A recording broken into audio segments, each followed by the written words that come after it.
my name's Candi Williamson. I've been a massage therapist for over 12 years, and I like to teach my clients how to massage themselves. There's a variety of tools out there that really help to take care of you when you can't get in to get an appointment, when you're really hurting, and just generally to not need to see me as frequently. There's a lot you can do on your own, and with the help of something like this, you may know there's Theracane, S-Cane, Back Body Buddy. There's different brands out there.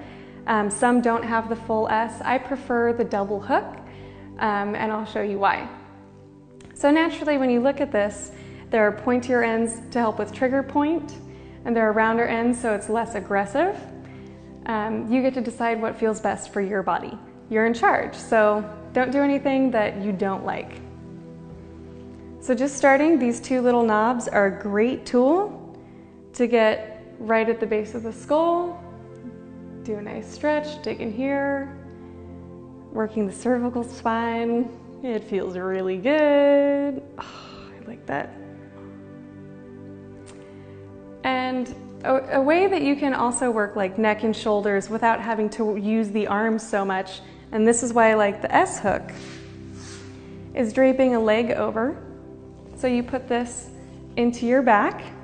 So there's trigger points here, there's neck and shoulder, and instead of using the muscles that you're trying to relax while you're working, you can use simply the weight of your leg.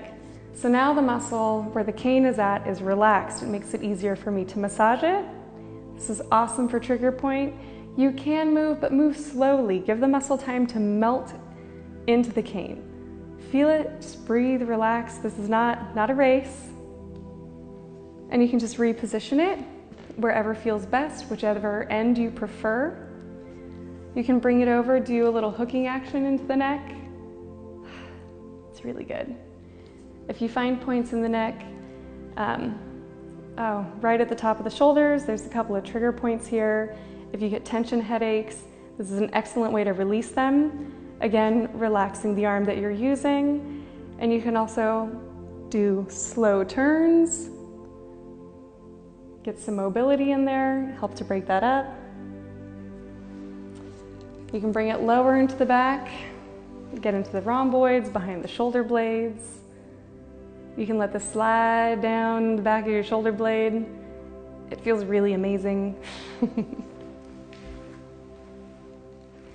You can also hook opposite leg, opposite arm. So bringing this up, I can now get into my infraspinatus. So if you have shoulder problems in the shoulder itself, sometimes it's not exactly where you're feeling the pain, and sometimes it is. But if it's not, it's always good to just explore the whole area, because there's a lot of muscles that work together and against each other, and sometimes the ones that hurt are not the ones that aren't working, they're the ones that are working too much. So coming back into the infraspinatus, it's the muscle on top of your shoulder blade. It can be really tender, but it's also a very neglected muscle, and it works with your deltoid. It's part of your shoulder girdle. You want to get this to release. So spend a little time exploring in there. And while we're here, you can bring your arm over, and hopefully you're flexible and comfortable enough to do this. You can also do this in a chair, but you can bring forward, so good. Especially any athletes out there, anybody with chronic shoulder pain, this is an area. It's your serratus anterior, it's crossing over your lats. It's a muscle that glues the shoulder blade down often. And then your anterior deltoid and your pecs play tug of war, and they have to work really hard. Your levator scapula coming up your neck pulls your shoulder blade up. This one pulls it down and forward. So if you're constantly feeling pain here, and maybe you've even had numerous massages and shortly thereafter the pain comes back, it's most likely that they're treating a symptom. So start looking for the cause. This is not a fun place to be worked. It's not something you're going to necessarily go, oh, that feels great. But when you find that kind of dysfunction and pain in the body, it's really necessary to get it out so that the day-to-day pain goes away. Another great way to get in here, especially for my athletes and shoulder issue folks. All right, let's see if I can remember how to do this. You're going to bring the hook in, make it a little bit, oh, there we go. So this is the positioning. You put one of the posts on the ground, you hook the other leg around it, and you can come in into the pec. So there's resistance down here so you can lean. So again, trying to get the muscle that you're working on to be as relaxed as possible. It allows you in more. And you can also do active release, where you're holding that and moving the arm. Pinning and stretching. It's more intense, it's not for everybody, but it's a great option if you like it. You can also get into the subscap. This also causes, you can have numbness down the arm, into the hands, you can have dysfunction all around in the shoulder, you can have restriction in range of motion. It's a good place to explore. Again, not a very fun place to work, but also respect your body's boundaries. There's a difference between, oh, that hurts and it feels really good and it's productive, versus, oh, that's really terrible and I just want to break it down. You can do a little bit of damage there. So be nice to yourself and just go as far as your body is comfortably allowing you to. Your body will most likely tell you whether it's okay or not. So great ways to get in here, so good for the shoulders. One of my favorite things to do. Even though it's not pleasant, it makes the biggest difference. There's all these really great points in here that you can use if you want to do trigger point and just press. So you can lean into this, pushing down, breathing. Same way, pulling. It's a great way to get into the hamstrings, separate those big muscles, grind on into that. Grinding with this is always good. Oh. You can use any of these points at this hook.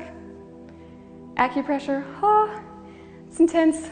Remember, you don't have to go any deeper than you want to. Release the feet. These are also really good points to get into your back. So you can lay down on this and start working the back. Oh.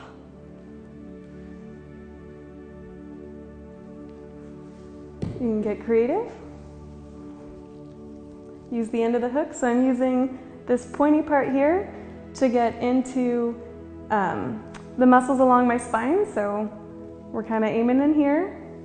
I'm going to come down on it. Really get in and release that low back. You can rock the cane and pull it out. So it can help pull those muscles a little bit away from the spine.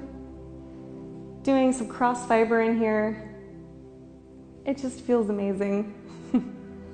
You can also do this with the upper body. Same concept. If you want to lay on the ground, laying on your shoulder, lifting it up. This is a great way to get that shoulder blade moving. You can hook on the edge of the shoulder blade when you do the lifting. It's so good.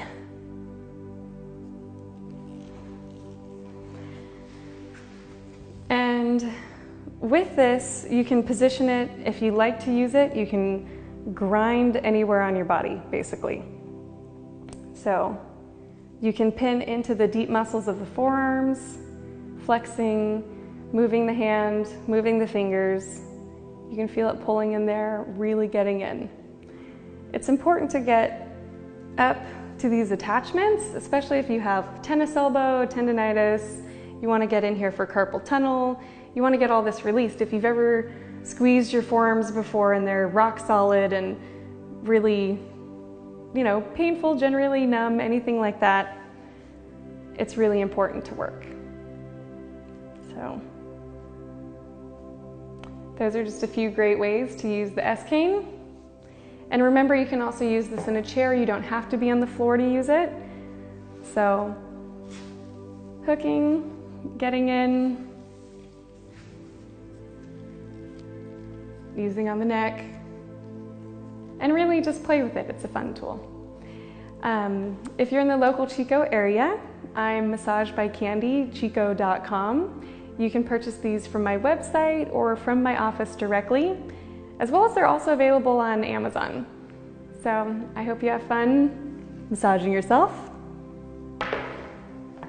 Thank you.